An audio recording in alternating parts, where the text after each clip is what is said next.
इस वक्त एक बड़ी खबर आ रही है, उसका रुख कर लेते हैं। सुप्रीम कोर्ट ने नेशनल टास्क फोर्स का गठन किया है।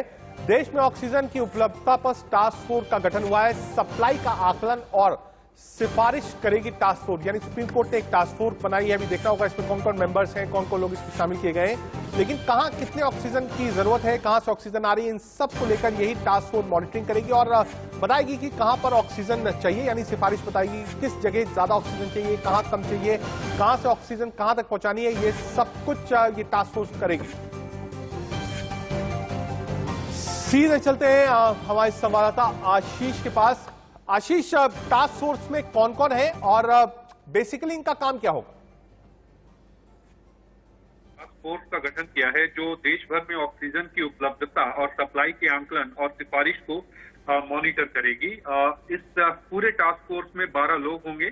सुप्रीम कोर्ट ने अपने फैसले में ये भी कहा है कि टास्क फोर्स अभी और भविष्य के लिए पारदर्शी और पेशेवर आधार पर महामारी की चुनौतियों का सामना करने के लिए इनपुट और रणनीति दोनों ही प्रदान करेगी। वैज्ञानिक, तर्कसंगत और न्याय संगत आधार पर राज्यों को ऑक्सीजन के लिए कार्य प्रणाली तैयार करेगी टास्क फोर्स। इसमें कुल 12 लोग हैं, जिसमें डॉक्टर भवतोष विश्वास हैं, डॉक्टर देवेंद्र सिंह राणा हैं, डॉक्टर देवी प्रसाद सेठी हैं, डॉक्टर गगनदीप कांग हैं, डॉक्टर जेबी पीटर हैं, डॉक्टर नरेश त्रेहन हैं, डॉक्टर राहुल पंडित हैं, सर्जिकल विभाग के अध्यक्ष इसमें सौमित्र रावत हैं, डॉक्टर शिव कुमार सिरीन हैं, डॉक्टर जफीर हैं और इसके अलावा एक सदस्य जो होंगे वो सचिव होंगे स्वास्थ्य और परिवार कल्याण मंत्रालय के।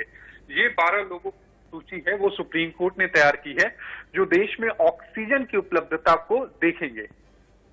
ठीक है आशीष, लेकिन ये एक अच्छा कदम है कोर्ट का। कोर्ट लगातार मॉनिटर कर रहा है, देख रहा है कहां किस चीज की जरूरत है, कड़ी टिप्पणियां भी कर रहा है। ऐसे में एक टास्क फोर्स बनाना कम से कम एक सेंट्रल प्रोसेस होगा जो कि सरकार से अलग होगा और देखेगा कि कहां किस चीज की जरूरत है। कम से कम एक बैलेंस होगा ऑक्सीजन वितरण का देश भर में। देखिए, जाहिर तौर पर क्योंकि हर राज्य सरकार की रजत अपनी अपनी डिमांड है, हर राज्य सरकार ये आरोप लगाती है कि केंद्र सरकार हमें पूरा ऑक्सीजन नहीं दे रहा है, बल्कि वो दूसरे राज्य सरकारों को ज्यादा दे रहा है। चाहे वो दिल्ली हो, चाहे महाराष्ट्र हो, चाहे राजस्थान हो, हर तरफ से ये आवाज लगातार उठ रही थी, जिसको लेकर अब सुप्रीम कोर्ट ने एक टास्क फोर्स का गठन कर दिया है। अब ये टास्क फोर्स इस पूरे अगर कोई शिकायत होगी तो वो उनके पास जाएंगे, टास्क फोर्स देखेगी और वितरण की जो प्रणाली होगी वो भी टास्क फोर्स उस पर निगरानी रखेगी।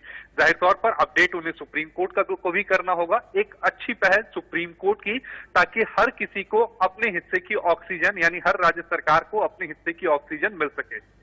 बिल्कुल। अब आशीष, एक चीज और समझना पाऊंगा, क्या ये सीधे कोर्ट पर ही निर्भर होगा? ये लोग कोर्ट को ही रिपोर्ट करेंगे?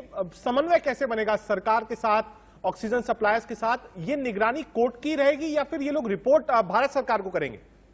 देखिए रजत, थोड़ा डिटेल ऑर्डर का वेट करना पड़ेगा। उसमें ये सारी चीजें लिखी होंगी कि आखिर ये जो टास्क फोर्स होगा वो ऑपरेट कैसे करेगा। लेकिन चूंकि इनको ऑक्सीजन सप्लायर से भी बात करना होगा, राज्य सरकार से भी बात करना होगा, केंद्र सरकार से भी बात करना होगा और उसके बाद अगर उन्हें लगता है कि इस बात को कोर्ट तक लेके जाना है, किसी इश्यू को लेकर जो रिजॉल्व नहीं हो रही है या फिर स्टेटस रिपोर्ट फाइल करनी है, तो वो जरूर कोर्ट तक जाएंगे। एक कोर्ट के अच्छे पहल के तौर पर आप रजत देख सकते हैं, क्योंकि ऑक्सीजन की किल्लत को लेकर राज्य सरकार लगातार रोना रो रही है। ऐसे में सुप्रीम कोर्ट दखल देता है और एक टास्क फोर्स बना देता है जो ऑक्सीजन वितरण जो होगा देश में उस पर निगरानी रखेगी। बहुत शुक्रिया आशीष तमाम जानकारी के लिए। एक अच्छी खबर और कम से कम आप कह सकते हैं एक बैलेंस होगा, क्योंकि हमने देखा मुंबई में बहुत बढ़िया सिस्टम चल रहा है। कोर्ट ने खुद तारीफ करी जिस तरीके से ऑक्सीजन मैनेजमेंट है और पूछा भी बीएमसी से कि आप कैसे कर रहे हैं। कई ऐसे राज्य हैं जहां प्लांट्स ज्यादा हैं, वहां ऑक्सीजन की खपत उतनी नहीं है और कई जगह खपत ज्यादा है लेकिन वहां ऑक्सीजन की कमी हो जाती है और कई मरीजों की मौत भी हुई। एक अच्छा फैसला सुप्रीम कोर्ट का, नेशनल टास्क फोर्स जो कि तय करेगी ऑक्सीजन कहां से किसको और कब सप्लाई करनी है। स्वास्थ्य मंत्रालय के ताजा बयान के मुताबिक देश में कोरोना की दूसरी लहर का कहर है। 24 राज्यों में पॉजिटिविटी रेट 15% ज्यादा है। 12 राज्यों में 1 लाख से ज्यादा है एक्टिव केस। महाराष्ट्र, उत्तर प्रदेश, दिल्ली और छत्तीसगढ़ में केस में कमी आई है।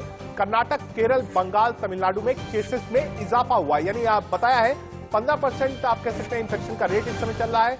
साउथ इंडिया में इस समय जो वेरिएंट है वो सबसे खतरनाक है और अब आप कह सकते हैं जो सर्ज है वो साउथ इंडिया में इस वक्त ज्यादा हो रहा है। एडिशनल हेल्थ सेक्रेटरी आरती आहूजा ने कहा है, क्या कहा है इस पूरे मामले पे, ये भी आपको सुनवाते हैं। एक चित्र देखें तो हम देखते हैं राज्यों में कि जिन राज्यों में एक्टिव केसेस 50,000 से कम हैं, 50,000 से 1 लाख के बीच हैं और एक्टिव केसेस 1 लाख से ज्यादा हैं, उनकी यहाँ मैपिंग की गई है।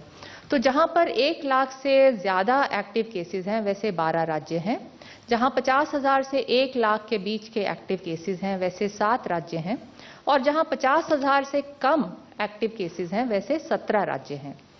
यदि हम राज्य देखें जहां पर की केस लोड ज्यादा है, वो राज्य 7 वाली टेबल पे हैं और क्रमतावश वो हैं महाराष्ट्र, कर्नाटक, केरला, उत्तर प्रदेश, राजस्थान, आंध्र प्रदेश, गुजरात, तमिलनाडु, छत्तीसगढ़, वेस्ट बंगाल, हरियाणा और बिहार।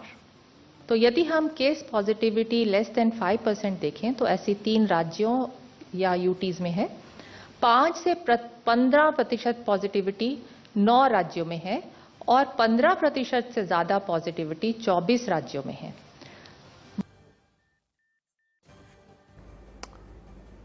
देश में कोरोना की दूसरी लहर के बीच इसकी तीसरी लहर आने की भी बात होने लगी है।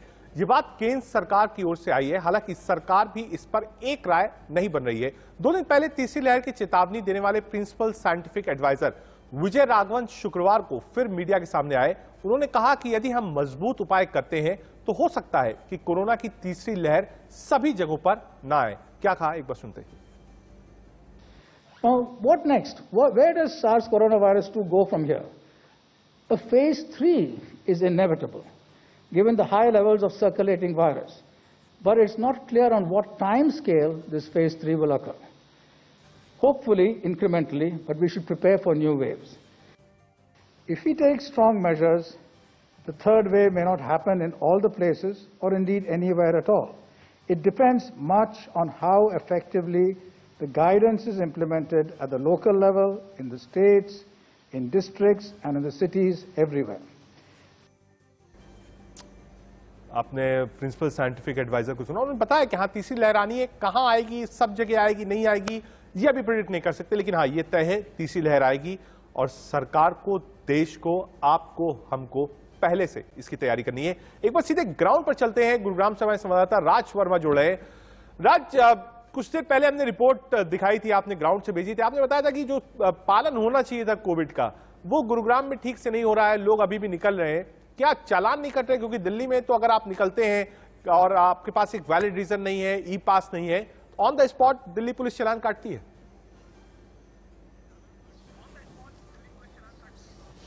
बिल्कुल, देखिए चालान काटे जा रहे हैं, लेकिन जिस स्तर पर सख्ती होनी चाहिए वो सख्ती भी नहीं दिख रही है। और दूसरी सबसे बड़ी बात यह है कि जो लापरवाही है वो बहुत ज्यादा देखने को मिल रही है। लॉकडाउन लगा हुआ है हरियाणा में और उस लॉकडाउन के दौरान भी आमतौर पर जो सड़कों के ऊपर ट्रैफिक है उसकी आवाजाही है, बहुत ज्यादा तो नहीं लेकिन ठीक ठाक आवाजाही जो है वो अभी भी देखी जा सकती है। इसके अलावा गली मोहल्लों की बात करें तो वहां पर भी सुबह और शाम के वक्त जो है लोग घूमते हुए नजर आ रहे हैं। अगर आज की बात करें तो सिर्फ 93 लोगों के ही जो है वो चालान काटे गए हैं जो कि बेवजह घर से बाहर घूमते हुए नजर आए थे। तो कहीं ना कहीं चुनौतियां यहां पर है, वो दोनों तरफ से ही है। एक तरफ की सख्ती की बहुत ज्यादा जरूरत है। समझना चाहूंगा क्योंकि आप गुरुग्राम में है, ये एनसीआर का ही पार्ट है, तो जो हालत दिल्ली में है, दिल्ली में फिलहाल मैं ये कह सकता हूं थोड़ी सी हालत बेहतर हुई, बहुत ज्यादा नहीं हुई है। ऑक्सीजन की सप्लाई है। गुरुग्राम के हॉस्पिटल्स का हाल बताइए, मरीज क्या ऑक्सीजन मिल रही है, वेंटिलेटर, आईसीयूज, बेड्स, क्या हाल है वहां का?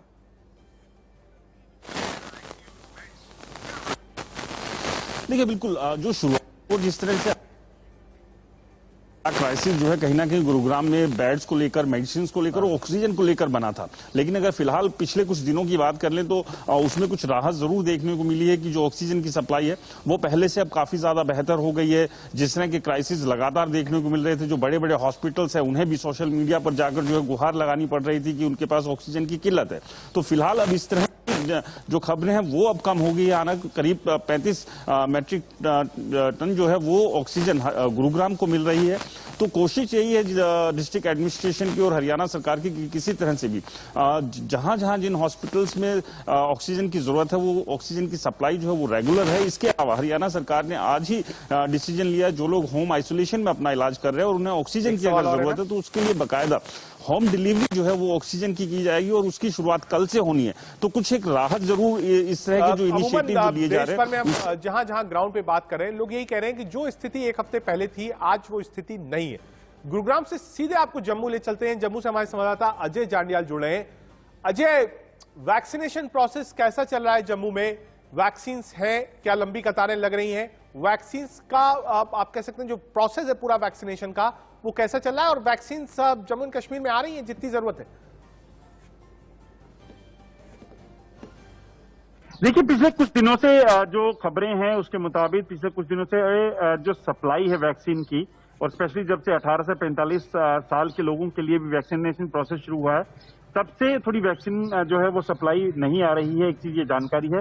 हालांकि अगर बात करें तो मौजूदा जो परिस्थितियां हैं उसके मुताबिक लगभग 1,20,000 डोजेज जो हैं वो जो 45 साल से ऊपर के लोग हैं उनके लिए अवेलेबल हैं, और एक लगभग इतनी ही डोजेज जो हैं वो 18 से 45 साल के लोगों के लिए भी अवेलेबल हैं।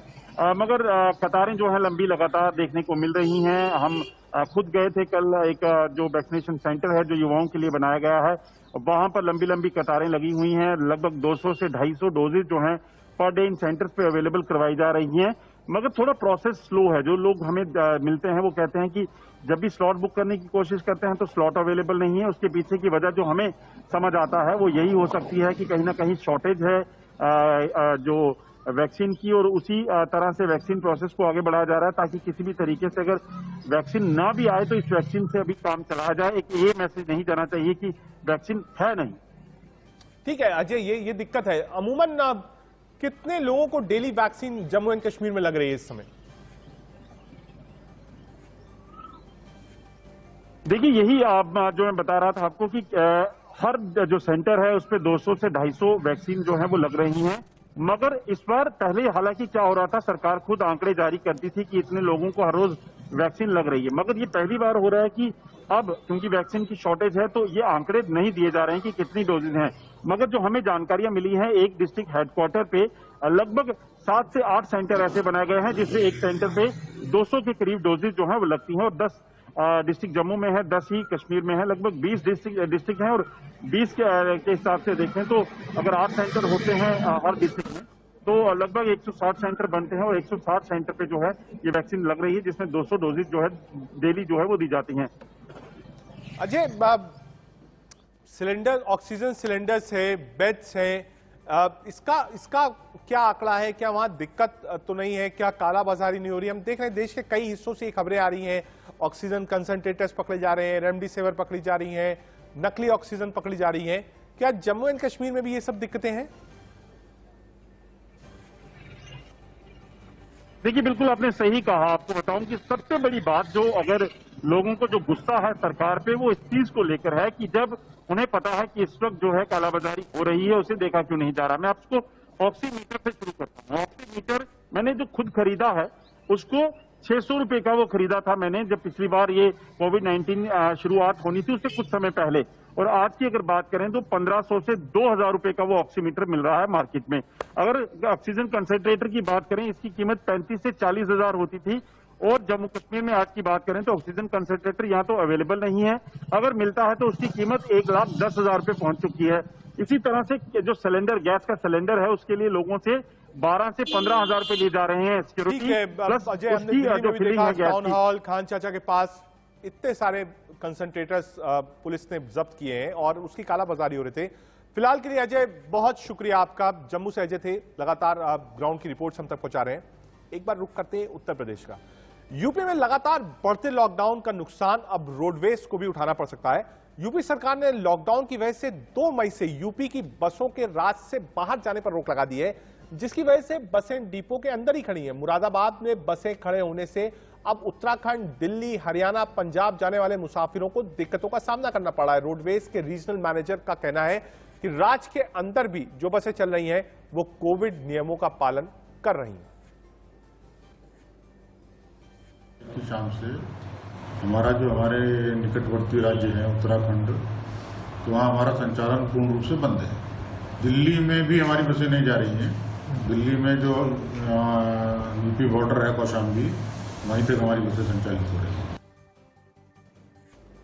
इंसानों के साथ अब जानवरों को भी कोरोना फैल रहा है। इटावा की लॉयन सफारी में 2 शेरनियों में कोरोना के लक्षण मिलने के बाद उनका इलाज शुरू कर दिया गया है। लॉयन सफारी के निदेशक का कहना है कि इन जेनिफर और गॉनी नाम की दोनों शेरनियों के शरीर का तापमान 104 से 105 डिग्री पाया गया है, जिसके बाद जांच में दोनों कोरोना पॉजिटिव निकले। जी हां, अब तक सिर्फ आप कह सकते हैं इंसानों पर ही अब कोरोना का असर था और बार बार इस तरीके की रिसर्च आ रही थी कि क्या ये जानवरों को अफेक्ट करती है। हालांकि जो शुरुआत थी वो हमेशा कही गई कि चमगादड़ यानी बैट से चाइना में ये वायरस फैला था, लेकिन इसकी कोई स्टडी नहीं मिल पाई।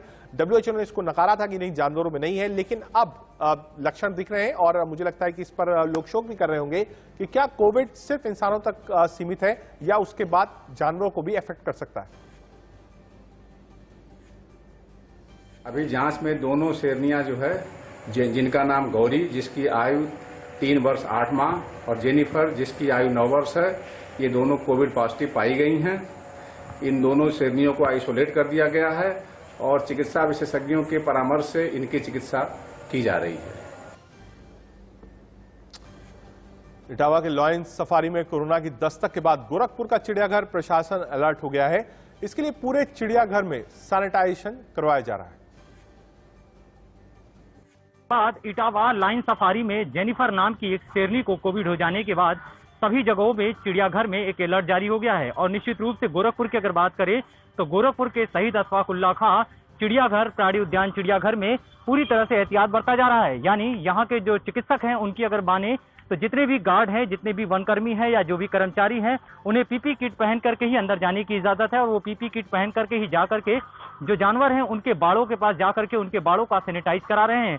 और बाड़ों के सैनिटाइज कराने के साथ ही उन्हें अगर खाना भी देना है तो हाथों में मास्क, चेहरे पे मास्क, हाथों में ग्लव्स और हाथों में सैनिटाइज करने के बाद वो बाड़ों तक पहुंच रहे हैं। अब ऐसे में आप समझ सकते हैं कि इटावा और हैदराबाद के जानकारी मिलने के बाद गोरखपुर में चिड़ियाघर में अलर्ट कर दिया गया है और यहाँ पे पूरी तरह से एहतियात बरती जा रही है। और चिकित्सकों की माने तो पूरी तरीके से यहाँ पे व्यवस्था मुकम्मल है और किसी प्रकार की कोई दिक्कत नहीं है, क्योंकि चिड़ियाघर के स्टार्टिंग होने के बाद से ही अभी फिलहाल चिड़ियाघर बंद चल रहा है, क्योंकि जानवरों के आने का सिलसिला जारी था और ऐसे में 14 दिन उन्हें क्वारंटाइन कराया जा रहा था। ऐसे में यहाँ पे पूरी तरह से एहतियात बरता जा रहा है और समय समय पे सैनिटाइजेशन कराया जा रहा है।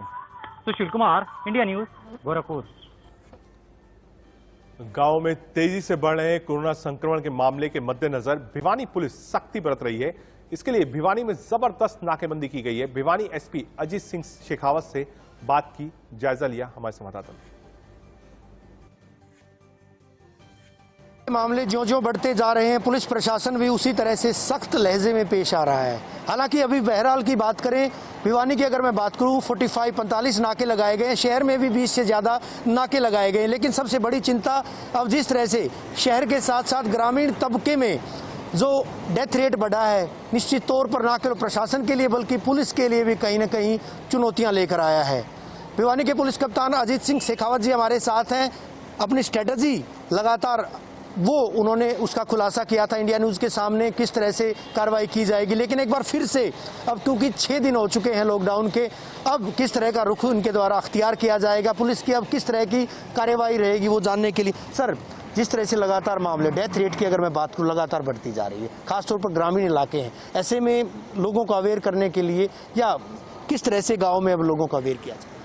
बिल्कुल, जैसे पहले शहर में ज़्यादा संक्रमण था, अब गाँव में भी काफ़ी गाँव में सुनने में आ रहा है कि केसेस काफ़ी तेज़ी से बढ़ रहे हैं। तो हमने पहले SHOs के थ्रू जनता कर्फ्यू लगवाने की डिमांड करी थी। अब धीरे धीरे हम प्रशासन के तरह से भी जाके वहाँ पे भी पूरी तरह सख्ताई से लॉकडाउन लगवाने की बात कर रहे हैं। जहाँ जहाँ पे जिन गाँव में ज़्यादा केसेस आए हैं उन सब गाँवों के अंदर हम नाके लगवा रहे हैं। पुलिस की पूरी तरफ से चौकसी रहेगी ताकि गाँव में भी ये संक्रमण ज़्यादा ना फैले। कितने ऐसे गाँव हैं सर, कौन कौन से गाँव, किस इलाके के गाँव? हमने अभी लगभग 6 गांव आइडेंटिफाई किए हैं जिन गांवों में काफ़ी संक्रमण फैला है। इनमें से खरक और कलिंगा जो बड़े गांव हैं, इसके अलावा सीपर, बड़वा, देवसर, इस तरह के गांव हैं जिनमें काफ़ी संक्रमण फैला है और इन गांवों में हम जा के अब सख्ती से लॉकडाउन लगवा रहे हैं। साथ में यूपी के हमीरपुर से हैरान कर देने वाला मामला सामने आया है। यहाँ यमुना नदी किनारे कुछ संदिग्ध लाशें मिली हैं। माना जा रहा है इनका अंतिम संस्कार कर इन्हें बहाया गया होगा, जिसके बाद ये बहकर हमीरपुर जिले की सीमा में पहुंच गई। ऐसी खबरें हैं कि कोरोना से मौत के बाद इन शवों को जलाकर बहाया गया। हालांकि पुलिस इस पर कुछ भी कहने से बच रही है।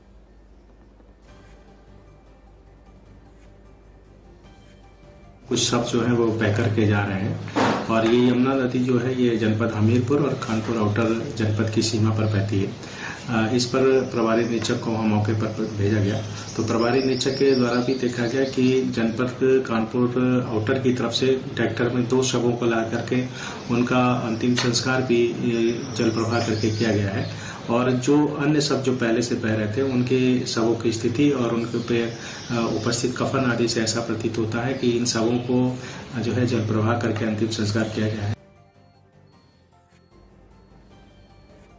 हरियाणा के अंबाला में लापरवाही से एक मरीज की मौत का मामला सामने आया है। परिवार वालों ने आरोप लगाया कि डॉक्टरों ने इलाज में लापरवाही बरती, जिसकी वजह से मौत हुई। घर वालों का कहना है कि उनके मरीज को निजी अस्पताल में कोरोना का इलाज चल रहा था। हालांकि हालत बिगड़ने के बाद अस्पताल ने पीजीआई ले जाने को कहा, जिसके बाद एक एम्बुलेंस में भेज दिया गया, लेकिन इस एम्बुलेंस में ऑक्सीजन नहीं थी, जिसकी वजह से उनके मरीज की मौत हो गई। ऑक्सीजन है ना, कर हाँ भाई चिंता ना कर, ऑक्सीजन है। और क्योंकि ऑक्सीजन वाली बात करी थी तो 4000 में ना, कोई बात नहीं, तो ले लियो। यहाँ पे बलदेव का कैंप जाते ही ऑक्सीजन इसकी खत्म हो गई है, पता नहीं कैसे करा भैया, अभी करता हूँ। थोड़ा आगे लेके गाड़ी रोकी इसने, थोड़ी हल्की सी करी, लेकिन ऑक्सीजन थी नहीं, इसने दिखाने के लिए वो करी। मैं थोड़ा आगे क्या, मैंने कहा भाई ऑक्सीजन नहीं है, मैंने कहा मेरे भाई बोल नहीं रहा, इसकी आंखें नीचे आ रही है। कह रहा नहीं, मैं जीरकपुर जाके देखते हैं ऑक्सीजन चेक अगर खत्म हो गई किसी ले लेते। ये इसने जेपी हॉस्पिटल के वहाँ खड़ा करके 10-15 मिनट इधर उधर देखता रहा। फिर मैं जेपी हॉस्पिटल गया, वहाँ से बुलाया तो उसको दिखाया तो कह रहा भाई ये तो पूरा हो गया। परिवारजन ने आरोप लगाया है कि इसमें जो ऑक्सीजन सिलेंडर है, हमारे से ये कह के बोला भी कि इसमें ऑक्सीजन है सिलेंडर में और चंडीगढ़ लेके जा रहे थे इसको, तो रास्ते में इसकी जीरकपुर के पास डेथ हो गई है। अभी इसकी जांच कर रहे हैं कि सिलेंडर में ऑक्सीजन वगैरह थी या नहीं थी, अभी कोई शिकायत नहीं मिली है, तो उसके आधार पर जो भी होगी कार्रवाई। छोटा सा ब्रेक, आप देखते रहिए इंडिया न्यूज़।